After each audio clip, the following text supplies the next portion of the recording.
Imagine a man who was told by his teachers that he was addled, a boy so slow and unfocused that he was pulled out of school after just 3 months of formal education.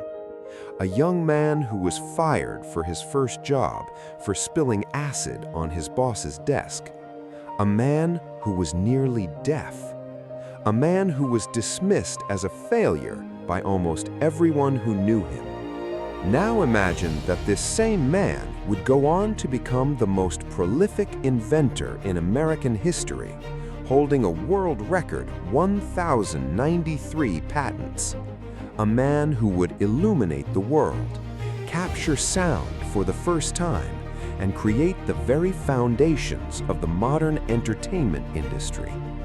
This is the story of Thomas Alva Edison, a man whose name has become synonymous with invention itself, a man who brought light to the darkness and sound to the silence, and a man who fundamentally transformed the way we live, work, and experience the world.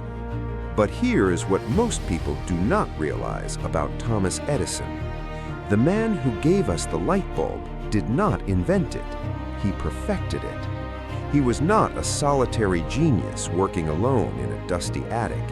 He was the architect of the modern industrial research laboratory, a man who understood that the greatest inventions are not the product of a single flash of inspiration, but of relentless, systematic, and collaborative effort.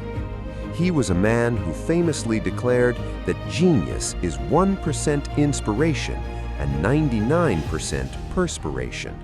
A man who was willing to test thousands of materials to find the perfect filament. A man who was driven not just by curiosity, but by an unquenchable ambition to create things that the world had never seen and to build industries around them. He was not just an inventor, he was a businessman, a visionary, and a ruthless competitor who was willing to fight bitterly for his place in history. He was a man of immense contradictions, a champion of innovation who also fiercely defended his own patents against all challengers, a man who embraced the future while sometimes waging war against the very forces of progress he had helped to unleash. To understand Thomas Edison, you have to go back to the very beginning, to the sleepy canal town of Milan, Ohio, where he was born on February 11, 1847, the seventh and last child of Samuel and Nancy Edison. Milan was a bustling port on the Erie Canal, a place of commerce and opportunity, and young Thomas grew up in a world of boats and barges, a world that was constantly in motion. His father, Samuel, was a restless and adventurous man, a Canadian political exile who had fled his homeland after participating in a failed rebellion against the British Crown. He was a jack of all trades, a man who tried his hand at various businesses, from running a hotel to selling lumber. His mother, Nancy, was a former school teacher, a woman of intelligence and deep religious conviction, a woman who would become the most important influence in young Thomas's life. When Thomas was 7 years old, the family moved to Port Huron, Michigan, a frontier town on the shores of Lake Huron, where Samuel Edison hoped to find new opportunities. It was in Port Huron that Thomas's formal education began, and it was in Port Huron that it abruptly ended. He was a curious and imaginative boy, but he was also a boy who had difficulty hearing, a condition that has been attributed to a bout of scarlet fever or a familial tendency to mastoiditis. He was easily bored by the rigid, rote-based instruction of the era, and his mind often wandered. His teacher, the Reverend Engel, was unimpressed, and he was overheard calling the young Thomas addled. The comment was a devastating judgment, and it led to his mother pulling him out of school and taking over his education herself. She was a woman who believed in her son, a woman who saw the spark of genius beneath his distracted exterior. As Edison would later recall, My mother was the making of me. She was so true, so sure of me, and I felt I had something to live for, someone I must not disappoint. She taught him to read and to think for himself, and she gave him the confidence to pursue his own path. He was a boy who had been written off by the educational system, but he was a boy who was being nurtured by a mother who saw his potential. He was a boy who was learning to rely on his own wits and his own relentless work ethic. Edison's formal education may have ended at an early age, but his education in the real world was just beginning. At the age of 12, he began working on the Grand Trunk Railroad, selling newspapers, candy, and fruit to passengers traveling between Port Huron and Detroit. It was a grueling job, but it was also an education in business and a window into a wider world. He was a natural salesman, resourceful and enterprising. He set up a small laboratory in the baggage car of the train where he conducted chemical experiments and even published his own newspaper, the Grand Trunk Herald, which he printed and sold to his passengers. It was a remarkable achievement for a young teenager, a sign of his ambition and his entrepreneurial spirit. But the makeshift laboratory also led to a life-changing incident. According to one popular account, while conducting an experiment, a fire broke out in the baggage car, and a train conductor, enraged by the disruption, boxed his ears and threw him off the train. The injury is often cited as the cause of his worsening deafness, an affliction that would define his life and career. Edison would later give varying accounts of the cause of his hearing loss, but regardless of the origin, his deafness was a profound and shaping force. It isolated him from the world in some ways, but it also focused his attention, allowing him to shut out distractions and immerse himself in his work. He turned a perceived weakness into a strength, using his deafness as a shield and a stimulus. The railroad job also provided him with his first exposure to the world of telegraphy, a technology that was rapidly transforming communication. At the age of 16, he was working as a telegrapher, a job that required him to learn Morse code and operate the complex equipment of the day. He was a natural, and he began to travel, working as an itinerant telegrapher in a variety of cities across the Midwest, the South, and Canada. It was a nomadic and often difficult life, but it was also an education in the burgeoning world of electrical technology. He was a young man with a restless mind, a man who was constantly experimenting and seeking to improve the equipment he was using. He was not content to simply operate the machines. He wanted to understand them, to make them better, to invent new ones. In 1869, he had an opportunity that would change his life. He was working in New York City when he was called upon to fix a broken-down stock ticker at the gold exchange. The machine was a vital piece of equipment, and it had stopped working at a critical moment. Edison, with his characteristic confidence and mechanical skill, quickly identified the problem and made the repairs. The crowd of brokers who had been in a panic were amazed. He was a hero. He was offered a job on the spot. It was a moment of triumph, a turning point that transformed him from a wandering telegrapher into a serious inventor. He was no longer just a worker. He was a man who was solving problems that had stumped everyone else. Edison's first patent was for an electric vote recorder, a device that was intended to speed up the voting process in legislative bodies. It was a clever invention, but it was a commercial failure. He discovered that politicians did not actually want to speed up the voting process. They preferred the time it took for a roll call, which gave them an opportunity to lobby and negotiate. It was a valuable lesson. He resolved that in the future, he would only invent things that the public would actually want to buy. He shifted his focus to the field of telegraphy, where there was a growing demand for faster and more efficient equipment. He invented a stock ticker, the universal stock printer, which was a significant improvement over existing models, and he sold the rights to Western Union for $40,000, a substantial sum that gave him the capital to establish his first real laboratory and manufacturing facility in Newark, New Jersey. It was the beginning of a pattern. He would identify a commercial need, invent a solution, and then build a business around that invention. He was not just a dreamer, he was a doer, a man who is as much a businessman as he was an inventor. The year 1876 marked another turning point. He moved his operation to the small village of Menlo Park, New Jersey, where he established the world's first industrial research laboratory. It was a radical departure from the way things had been done. Instead of working alone in a cramped workshop, he assembled a team of skilled machinists, chemists, and mathematicians, creating an invention factory where ideas could be systematically developed and tested. He understood that the greatest inventions were rarely the work of a single individual. They required a collaborative effort, a division of labor, and a relentless process of trial and error. The Menlo Park Laboratory was a forerunner of the modern Research and Development Center, a place where the boundaries of technology could be pushed.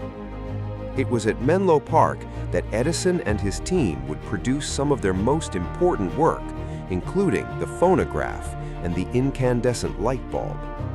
The first great invention to emerge from Menlo Park was the phonograph, a device that could record and reproduce sound. It was a sensation, an invention that seemed almost magical. In December 1877, Edison unveiled the tin-foil phonograph, a device that recorded sound onto a cylinder wrapped in tin foil. The public was astounded. The idea of capturing the human voice and playing it back was almost unimaginable. He became known as the Wizard of Menlo Park, a figure of almost supernatural creative power.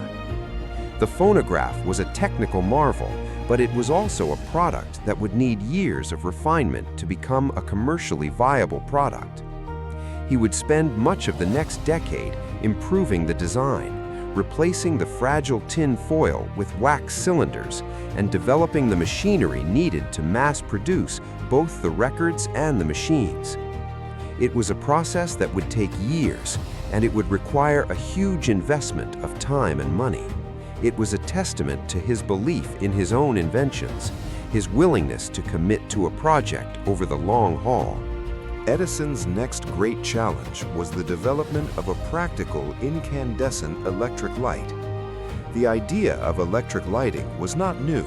A number of other inventors had already demonstrated the principle, but no one had yet developed a system that was safe, practical, and affordable for widespread use.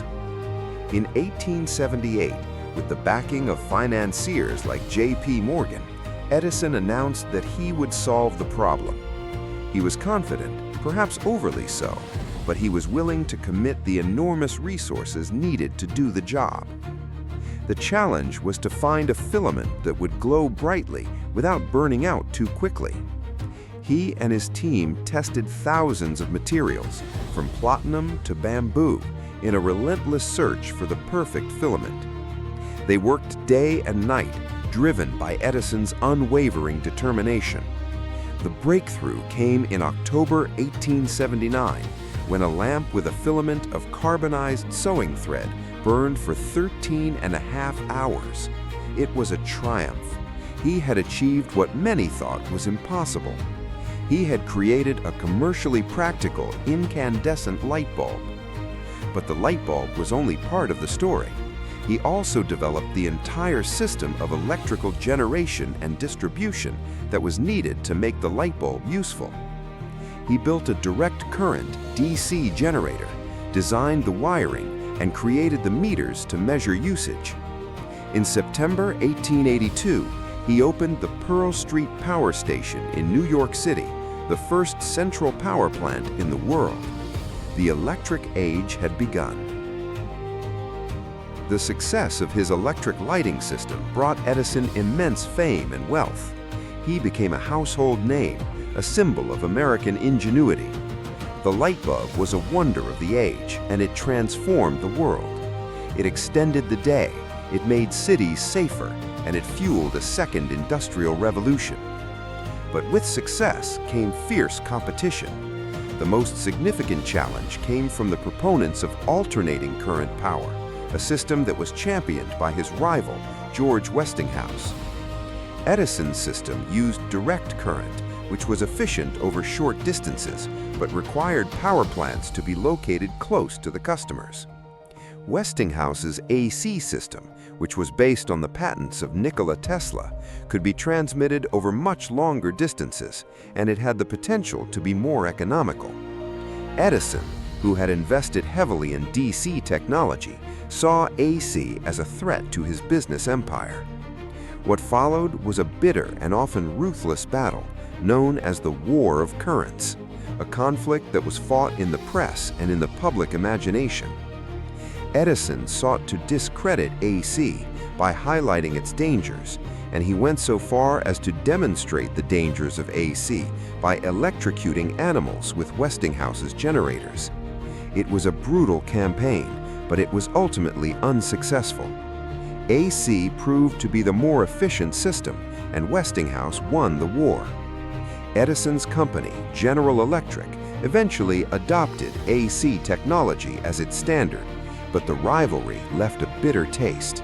It was a reminder that even the greatest inventors can be blindsided by the forces of technological change. Edison's personal life was marked by both joy and tragedy. He married Mary Stilwell in 1871, and they had 3 children. But Mary was a woman who was more interested in being a mother than a socialite, and she was often left alone while Edison was consumed by his work. She died in 1884 at the age of 29 of unknown causes, possibly a brain tumor or a morphine overdose. Her death was a devastating loss. He married Mina Miller in 1886, and they also had 3 children, making him the father of a total of 6 children. He built a large estate, Glenmont, for his new family in West Orange, New Jersey, but he was also a man who was consumed by his work. He was a demanding and often difficult husband, a man who was not always easy to live with. But he was also a man who was devoted to his family, and he took a deep interest in the education of his children. He was a complex and contradictory figure, a man who was capable of immense warmth and great cruelty. Edison's later career was a mixture of triumphs and failures. He established a new, much larger laboratory complex in West Orange in 1887, a facility that was even more ambitious than the one at Menlo Park. He worked on a wide range of projects, from improving the phonograph to developing a motion picture camera. He invented the kinetoscope, an early motion picture viewing device, and he created the Black Maria, the first movie studio, a strange-looking building on the grounds of his laboratory that could revolve to capture the sun's light. He was a pioneer of the motion picture industry, but he was also a man who was sometimes too focused on his own vision to see the potential of the medium.